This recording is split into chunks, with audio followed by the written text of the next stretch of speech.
A와 B가 선장을 죽이자. 돼지 잡듯이 하면 된다. 그래서 목표물인 선장을 망치로 2차 가격을 했는데 B가 다시 2차 가격을 해서 살해 후에 해상에 유기를 했다는 겁니다. 근데 이런 살해 사실이 발각이 될 경우에 어떻게 될 것인가? 나머지 선원들도 모두 살해하기로 자기들이 여기서 모의를 합니다. 2명씩 40분 간격으로. 그래서 살해하고 다시 시체는 바다에 유기하고. 어떻게든 끌려가지 않으려고 발버둥 치는 모습은 귀순 의사가 전혀 없었다던 문재인 정부의 설명과는 너무나 다른 것입니다. 윤석열 정부는 자유와 인권의 보편적 가치를 회복하기 위해 이 사건의 진실을 낱낱이 규명하겠습니다. 네. 요 며칠 이 문제가 정치권의 뜨거운 지금 공방거리가 되고 있는데요. 지금 들었던 오디오는 첫 번째는 2019년 11월 당시 국회 정보위원장이었던 이해운 의원의 브리핑 내용이었고요. 두 번째 목소리 주인공은 강인선 대통령실 대변인의 목소리입니다. 엊그제 내놓았던 입장의 일부인데요. 좀 상황이 복잡해서 이분 모시고 총정리를 좀 해보도록 하겠습니다. 외교안보 전문가죠. 김종대 전 정의당 의원 모셨습니다. 어서 오세요. 안녕하세요. 복잡한 사안을 최대한 쉽게 정리하는 가장 좋은 방법은 도식적인 방법이기 때문에 네, 위험한 방식이죠. 도식적으로 질문을 드리겠습니다. 알겠습니다. 쟁점이 두 가지인 것 같습니다. 네. 하나는 이 어민이 탈북 귀순이 맞느냐 아니냐. 네. 이 부분이 하나가 있고 예. 두 번째 북으로 돌려보낸 것이 헌법과 법률에 저촉되는 것이냐 아니냐. 이 문제 아니겠습니까? 그렇습니다. 자, 그럼 첫 번째 문제부터 한번 좀 들어가 보겠습니다. 탈북 네. 귀순이라고 봐야 되는 겁니까? 어떻게 봐야 되는 겁니까? 이것을 탈북 귀순 사건이라고는 문재인 정부 당시에도 단정한 적이 없습니다. 그래요? 귀순을 하려는 의사, 잡힐 귀순 의사가 나왔지 않습니까? 예. 근데 당시 김현철 통일부 장관 발표를 보면은 그 귀순 의사의 진정성이 없었다. 아까 귀순 의사는 밝혔기 때문에 밝히긴 했으나 네, 진정성이 없었다. 그 정황이 있죠. 그 2009년 11월 30일인가요? 그때 우리 선박이 우리 함정입니다. 해군이 이 북한의 목선을 납포하려고 했을 때 2019년 그렇습니다. 예. 예, 도망가려고 했거든요. 예. 예, 우리 측에 귀순할 의사가 있었다면 귀순 의사를 해상에서 거기서 밝히고 우리 함정의 예인이 돼야 되는데 네. 이틀 동안이나 도망 다닌 걸 추적해서 납포해 온 거거든요. 이 배를. 예, 그러니까 귀순이 아니라 납포입니다. 우리 측이 강제로 예인해 온 거예요. 잠깐, 해군 진짜 특수부대가 동원돼가지고. 이틀 걸렸다는 얘기도 저도 들었는데 어떻게 된 거예요 그때 당시 상황이? 그러니까 해상에서 같이 배에 탔던 선장을 비롯한 선원들을 도주하고 김책항으로 다시 들어가죠. 그게 주범이 3명인데 네, 한 명이 건거가 돼요. 물고기 팔러 갔다고 그런 나왔어요. 그렇습니다. 그래가지고 2명이 바다로 다시 도주해서 북한 경비정으로부터 이제 도주해온 건데 남한 경비정을 만난 거예요. 그러니까 남한 경비정으로부터 또 도주를 해요. 바로 그 지점인데 네. 귀순 의사라면 바로 직진으로 그냥 NLL 넘어와야 되는 거잖아요. 네. 근데 다시 도주를 했다고요? 그러니까 NLL 근처에서 넘어왔다 다시 넘어갔다.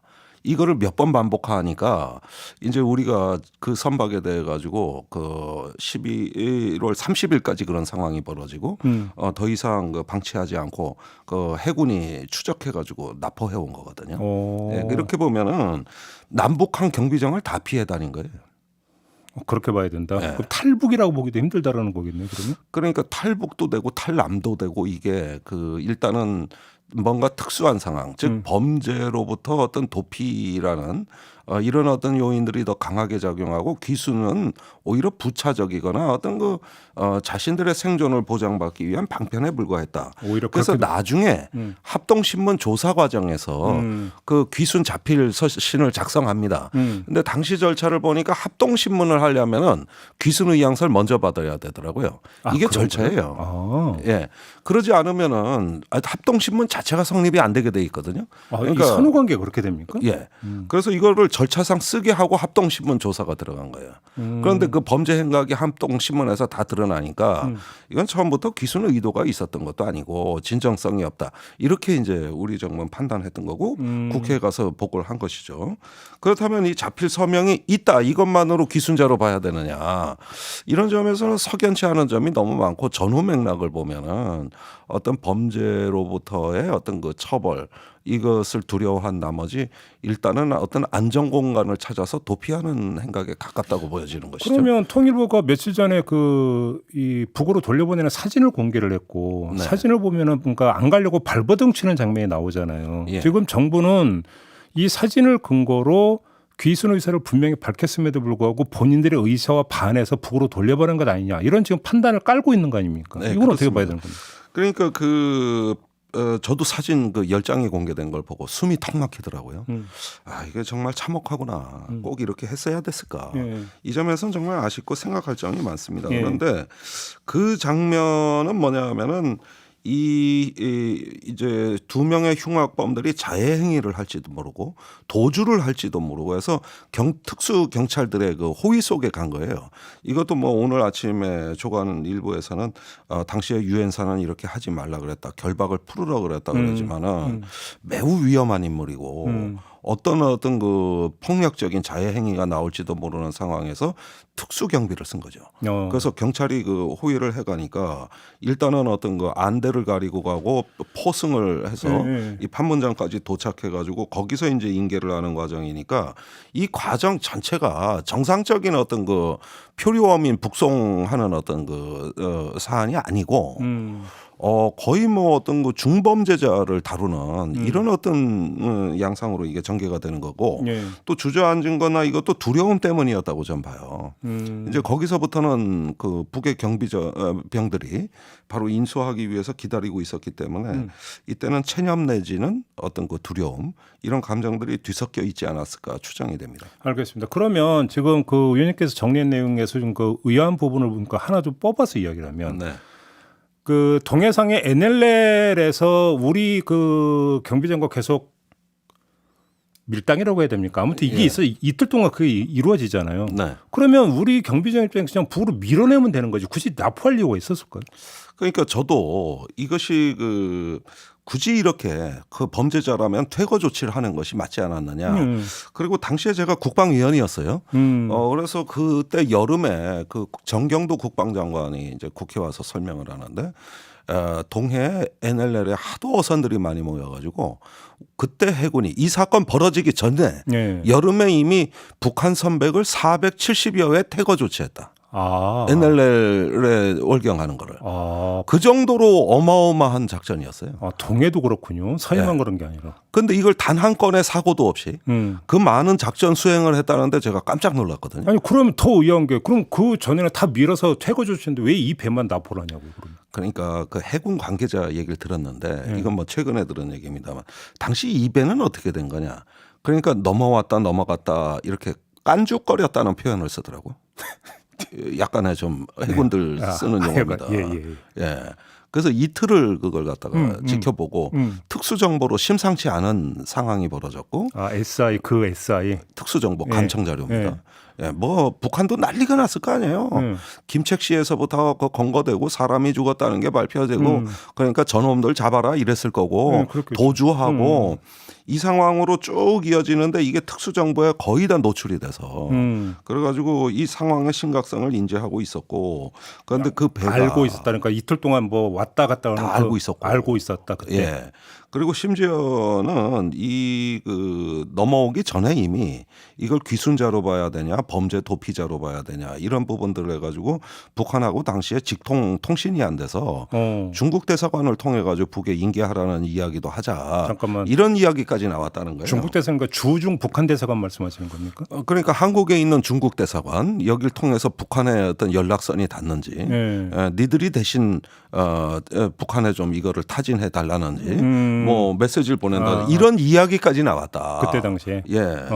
그러니까 우리로서도 왔다 갔다 하는 이틀 동안에 이틀 그렇습니다. 사이에. 예. 그래서 우리로서도 이 선박을 예인해 온다는데 사실은 부담이 좀 있었던 것 같습니다. 그런데 이 사건이 이게 한 두 달 전에 삼척항에 북한 목선이 내려온 일이 있어요. 아, 그때 큰 문제 됐었죠. 그때 저기 경비망 다 뚫려가지고 이미 상륙한 어민들 북한 그 어민들을 우리 어민들이 신고해가지고 잡은 거거든요. 근데 난리 났었죠. 그때. 난리 났죠. 예. 뭐 사단장, 뭐 경비서는 그 경비부대 사단장 모가지 날라가고 뭐 난리도 아니고. 2달 전에 그 사건이 있었기 때문에. 그러니까 군은 이제라도 소홀하면은 또 문책당한다. 이 두려움이 있는 거죠. 혹시라도 또 뚫리면 큰일 나니까 예. 그럴 바에는 그냥 납포하자 이렇게 했다라는 겁니다. 그렇죠. 만약에 어디 경계망이 소홀한데 저 목선이 남으로 내려오기라도 하면 그거 통제라도 못하면 이제 우리가 더 그 부담을 다 뒤집어 쓰는 거거든요. 네. 그러니까 당시에 군이 굉장히 경직돼 있었어요. 그래서 이틀 정도를 관망하다가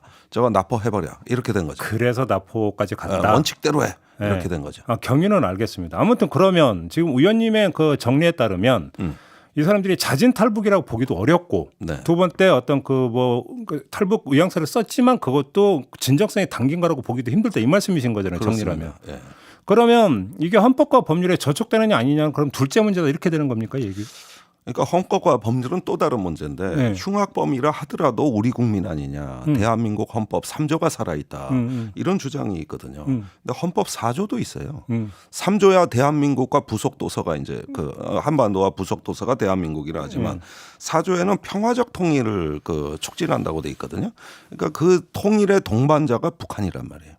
그러니까 하나의 어떤 정치적 실체로서 또 북한을 인정하는 이런 판례들이 많이 나옵니다. 그러니까 북한이란 존재를 헌법에서도 인정하는 부분이고 인정하지 않는 부분들이 있는 거고 어디까지나 남북 관계는 주권국가끼리의 또 실체적 관계를 형성을 해온 겁니다. 그게 대표적으로 유엔 동시가입이에요. 근데 그 지점에서 예. 설령 그래서 북한을 하나의 국가로 인정을 한다 손 치더라도 네. 이 사람을 그 해당 국가로 돌려보내면 고문을 받는다든지 이런 우려가 있으면 돌려보내지 않는다라는 국제 그러니까 규약과 정신이 있지 않는 이 점도 그렇습니다. 지적하잖아요. 예. 그러니까 이 부분이 그 당시에나 지금이나 우리가 사법적으로 감당할 수 있는 사건이냐. 자, 우리 아마도 최고의 이 이상 극악무도한 흉악범은 없거든요. 그런데 지금 대한민국 법률이 처리할 수 있느냐. 이것도 논란거리예요. 아니 그래서 우리 그 법률에 입각해서 재판에서 형사 처벌하는 방법도 있지 않았습니까? 그러면? 그게 그 이제 그 가벌성이라고 이 벌을 주는 게 가능하냐. 이건데 그 피해자가 북한에 있고 또 증거도 여기서 조사할 수가 없고 이런 상황에서 과연 이 사람들을 대한민국 법률로 처리할 수 있느냐. 당시에 판단 못했죠. 그건 지금도 마찬가지입니다. 잠깐만요. 근데 지금 보도에 따르면 합동신문 과정에서 이 2명의 어민이 16명을 죽였다는 걸 인정을 했다면서요. 네. 그럼 처벌할 수 있잖아요. 아니 그러니까 이 부분에 대해 가지고 이제 증거라든가 그 피해자 정작 이 당사자는 북에 있는 아마 그 16명의 유족이 될 거거든요. 그러니까 이런 부분의 진술을 우리가 확보할 수가 없어요. 그러니까 인정을 했다 하더라도 대한민국의 형사소송법대로 절차를 다 밟을 수 있느냐. 예. 이 부분이 회의적인 거죠. 지금도 마찬가지예요. 그거는. 예. 근데 사실은 그 이 2명 어민을 벗어나서 그러면 이제 탈북민 전체로 보면 네. 그러면 이 사람들도 그러면 모든 그러니까 북한에서 만약에 범죄행위를 저지르고 탈북을 해서 그 정착을 했다면 다 처벌을 해야 되는 거냐. 예. 이런 문제로 연결이 되는 거죠, 그러면. 그러니까 그런 부분에 대해서 아직 회색지대가 존재합니다. 우리 법령이 예. 이 부분에 대해 명확치가 않습니다. 우선 북한에 대한 존재 규정부터가 헷갈리고 그다음에 우리 형사소송법 절차는 내국인을 대상으로 해서 자국민일 경우에 그에 맞는 증거와 재판을 규정하고 있지 않습니까? 그런데 이런 경우에는 우리의 그 사법적 주권이 미치질 못하는 거예요. 북한에까지 미치질 못하니까. 그런데 남북한 간에는 범죄인 인도라든가 어떤 형사조약을 맺은 건이 한 건도 없어요. 그 많은 합의서 중에서도. 그러니까 이 부분은 공란으로 남아있는 거죠. 알겠습니다. 자, 근데 이 문제가 지금에 와서 다시 불거지는데 어떤 특별한 배경이 있다고 보세요?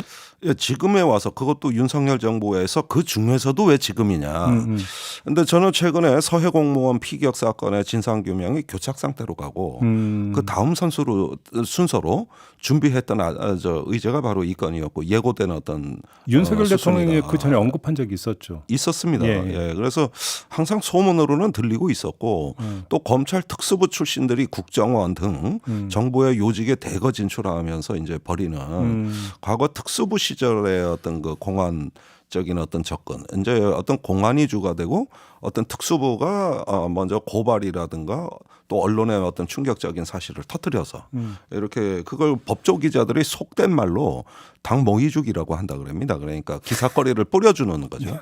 아, 그 비유를 그렇게 합니까? 예, 그렇게 합니다. 이게 법조 기자들의 속어인데, 그래가지고 그 어떤 기사와 어떤 적절한 어떤 사법적 절차 이런 것들이 아주 신속하게 진행되는 이런 걸 보면 대통령실의 개입, 그 다음에 통일부나 국방부 또는 국정원의 발표, 그 다음에 이제 본격적인 수사, 이제 압수수색으로 들어가는 예, 이런 상황이고 서해 피격 사건하고 같이 이것이 진행이 되는데 어제 그저께인가요? 그 국정원 압수수색이 있었죠. 있었죠. 예, 그 다음 순서 국방부입니다. 아, 이제 국방부 압수수색도 곧 진행될 겁니다. 아, 그래요? 예, 그 다음에 감사원 특검이 있고요. 예, 이런 것들을 동시다발적으로 하면서 어떤 검찰의 그 공안부라든가 특수부 쪽에서 상당한 어떤 그 의혹을 내비치고 있는 이런 형국이라고. 그럼 이제 할 수가 첫 있어요. 시작은 대통령실에서 일단 그 시작을 하고. 예, 그러면서 가장 이번 어제 그저께 그 사진 공개가 충격적이었던 거는 이건 국제사회 반향이 만만치가 않아요. 아, 여태까지 서해 공무원 피격 사건은 국내에서 그 인권에 대한 논란이었다면 이 사진에 대해서는 지금 국내보다 국제사회가 민감하게 받아들이고 있거든요. 알겠습니다. 거기에다 대통령실이 반인도적 범죄라 그랬거든요. 그렇죠. 이렇게 해버리니까 이제는 국제사회가 아주 비상하게 바라보는 거죠. 알겠습니다. 저 말씀 여기까지 들어야 될 것 같네요. 고맙습니다. 감사합니다. 네, 지금까지 김종대 전 정의당 의원과 함께했습니다.